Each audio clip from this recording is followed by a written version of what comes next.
The remains of an infant believed to be Maya Rudd were found today inside a home in Ohio County, Kentucky. Kentucky State Police have been searching for the 8-month-old for a week now. The investigation has been centered around a home in Reynolds Station, which is about 90 miles southwest of Louisville. So far, both her parents and both sets of grandparents have all been arrested, along with 2 other men connected to the home where she lived.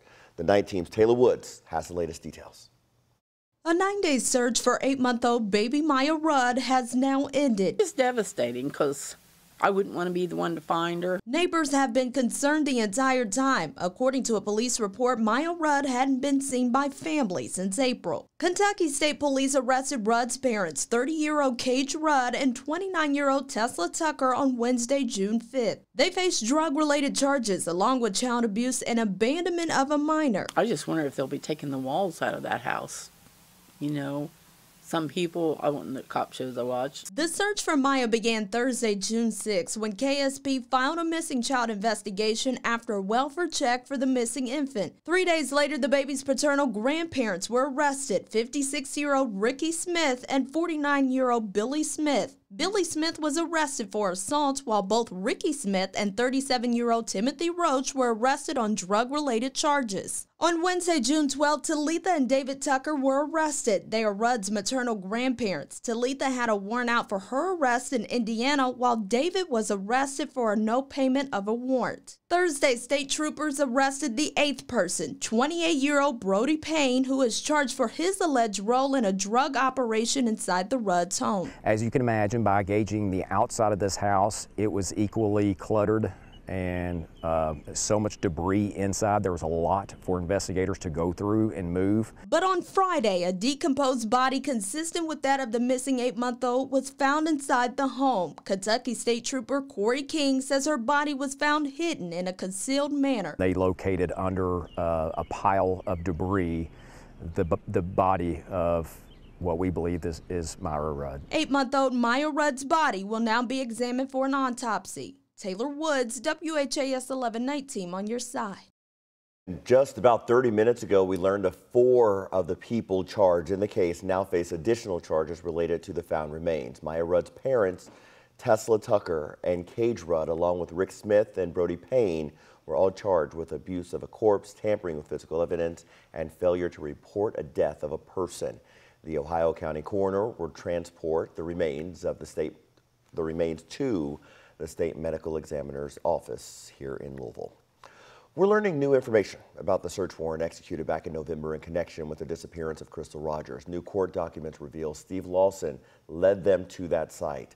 According to the documents, during an interrogation, Steve Lawson told detectives he saw his son Joseph Lawson and another man, Jeremy Thompson, digging and burning at a site on Thompson Hill Road.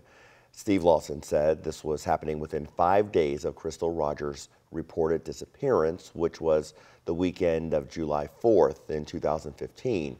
Nearly 2 weeks after that interrogation, police executed a search warrant for that area, and our crews were there for that search. So that's the video that you're seeing now. At the time, prosecutors would not confirm what unsolved case in Bardstown this was connected to. Right now, we don't know what's there or if any evidence was uncovered at that time. We will mention that Joseph Lawson was the first person to be arrested in connection with the death of Crystal Rogers. He is charged with conspiracy to commit murder and tampering with physical evidence. Since his arrest nearly a year ago, there have been a lot of new developments. Brooke Hash has a timeline of all the events from her disappearance up to the arrest of her ex-boyfriend, Brooks Houck, in September of last year. Crystal was last seen alive on July 3rd of 2015. At the time, the Nelson County Sheriff's Office was handling the case. Brooks Houck told police the couple had fed cows at the family farm and then went home together. He says the next morning she was gone. 4 months later, the sheriff at the time announced Crystal was presumed dead. She has vanished. And declared Houck the main suspect. No comment. Thank you. Y'all have a good day. The FBI took over Crystal's case 5 years later.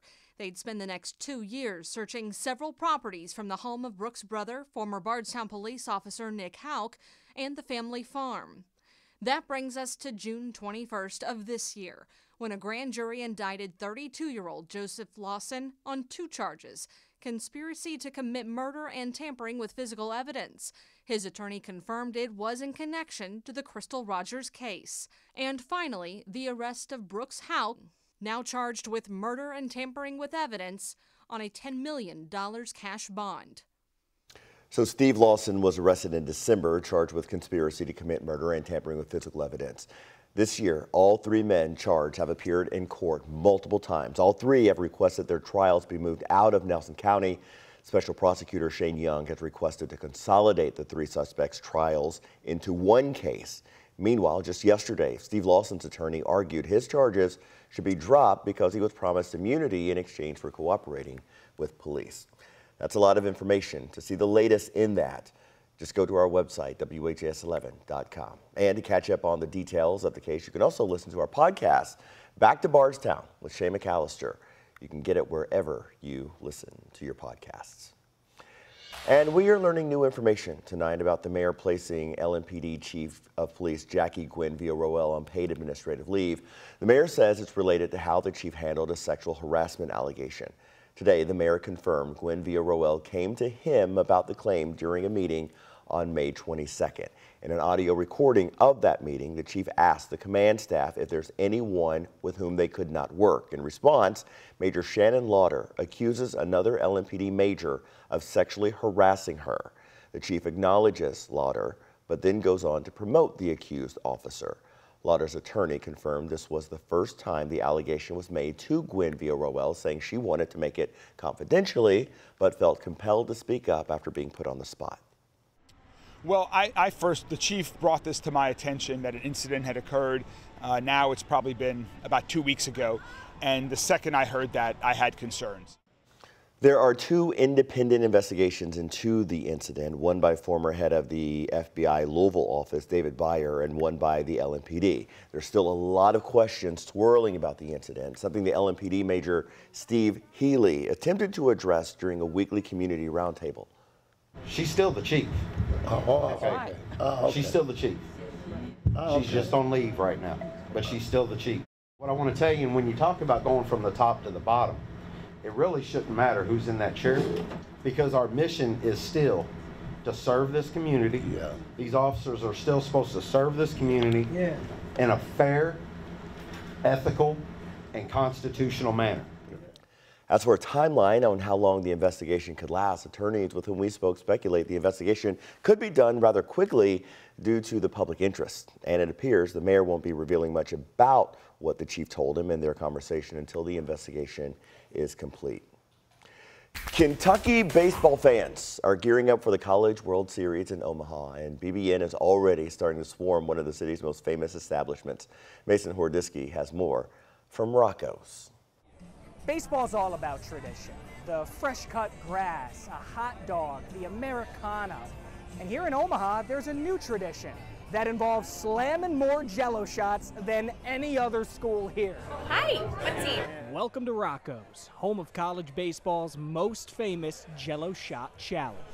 It started a few years back. One of the managers here, Pat McAvoy, used to put bottles together with shots from different teams and colors.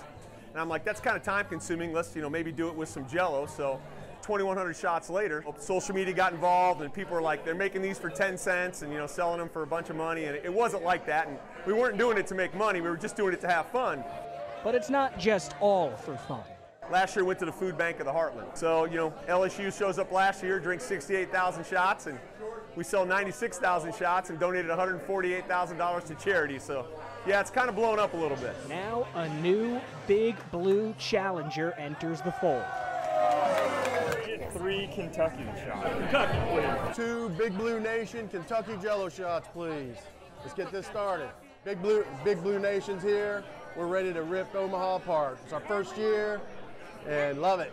And we want a UK Jell-O shot. I think 70K is easy to do for these people. I really do. I think they got the money, but better yet, I think they got the grit, and I think they got the determination to do it. New coach at Kentucky, Mark Pope, said Kentucky doesn't come in second in anything. So I think that's going to tighten up a little bit over the next couple of weeks.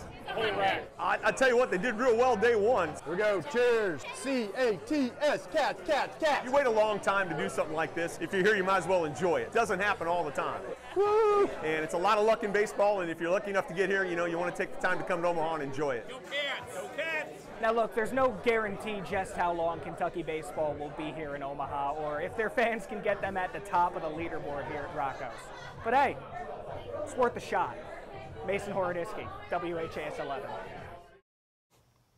So you'll hear more from Mason a bit later in sports as the Kentucky Wildcats prepare to take on the Wolfpack of NC State. He'll have a breakdown of the match from Omaha.